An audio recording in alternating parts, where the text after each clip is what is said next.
నమస్తే, welcome to Kaiser news. So Assam, Puducherry, West Bengal లో BJP విజయడంకా మోగించింది. సో బీజేపీ కార్యకర్తలు మన తెలంగాణ రాష్ట్ర కార్యాలయం దగ్గర సంబరాన్ని అంబరాన్ని అంటిస్తున్నారు. సో ఇక్కడ మనకి మహిళా కార్యకర్తలు కూడా ఉన్నారు, మాట్లాడించే ప్రయత్నం చేద్దాం. అమ్మా నమస్తే. నమస్తే. నమస్తే. సో ఎలా చూడొచ్చు బీజేపీ వెస్ట్ బెంగాల్ లో క్లీన్ స్వీప్ చేయడాన్ని? వెస్ట్ బెంగాల్ రాక్షస పాలన పోయిందని దేశం మొత్తం సంబరాలు జరుపుకుంటుంది. ఆమె దేశంలో ఉంటూ దేశాన్ని సర్వనాశనం చేయడానికి పక్కనున్న బంగ్లాదేశ్ వాళ్ళని పిలిపించుకొని వాళ్ళకు శరణం ఇచ్చి వాళ్ళతోటి ఓటు బ్యాంకు చేయించుకున్న దొంగ మమతా బెనర్జీ ఈ రోజు మా వెస్ట్ బెంగాల్ మొత్తం ప్రజలందరూ కూడా హిందుత్వానికి దేశ రక్షణ కోసము ఓటేసి గెలిపించిన ఘనత వెస్ట్ బెంగాల్ ప్రజలకు నేను ధన్యవాదాలు తెలియజేస్తున్నాను. అక్కడ అనేక సందర్భాలలో ఏ ఎన్నికలు జరిగినా కూడా అక్కడ హిందువులను బీజేపీ కార్యకర్తలను హతమార్చిన ఘనత మమతా బెనర్జీది.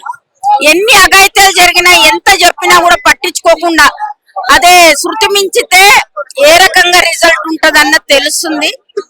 ఈ రోజు వెస్ట్ బెంగాల్ బార్డర్ బంగ్లాదేశ్ లో బార్డర్ కట్టనీయకుండా ఆపిందంటే ఆ రాక్షసి ఆ బంగ్లాదేశ్ వాళ్ళు మొత్తం భారతదేశంలోకి వస్తున్నారు. బార్డర్ ను కట్టనీయకుండా ఆపింది అంటే దేశ రక్షణ కన్నా ఓటు ఆమె పరిపాలననే ముఖ్యం అనేసి అది ఎన్ని రోజులు చదువుతుంది అన్యాయం చెప్పండి. గత ప్రతి ఎన్నికలలో కూడా చాలా మంది చనిపోయారు, చాలా మందిని చంపిపించింది. గుండాయిజం, రౌడీజం. ఒక మహిళ అది స్త్రీ కాదు, రాక్షసి అంటే కూడా రాక్షసులకు అవమానమే. ఎట్లయితే యూపీలో కూడా గుండా రాజ్యం ఉండనో యోగి ముఖ్యమంత్రి అయిన తర్వాత ఈ రోజు అక్కడ అభివృద్ధితో పాటు ప్రజలందరూ కూడా సుఖ సంతోషాలతో ఉంటున్నారు. అక్కడ ఎవరైతే గుండాయిజం చేస్తున్నారో వాళ్ళందరినీ బుల్డోజర్ రాజా ఏం చేస్తుర్రు, ఏ రకంగా హతమారుస్తుర్రు అన్నది దేశం మొత్తం గమనిస్తుర్రు.